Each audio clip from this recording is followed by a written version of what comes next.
maaga pa kasi, kaya hindi pa namin alam ang total na pangangailangan. We are still in the assessment stage dahil patuloy pa rin yung mga aftershock. So, pati yung mga rebuilding, hindi pa natin pwedeng simulan dahil nga may aftershock pa. Ang problema sa lindol, walang forecast. Hindi natin alam kung ano yung mangyayari. But meron tayong lahat ng assistance na pangangailangan ng mga inabutan, yung nawalan ng bahay, yung mga mangingisda, yung mga na-injure, lahat yan patuloy ang bigay ng DSWD ng assistance. So hanggang tapos titignan natin.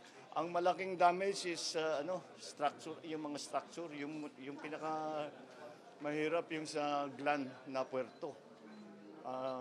At alam kong gamit na gamit yan. So we will have to prioritize that in the recovery. Alright, sige. Maraming salamat.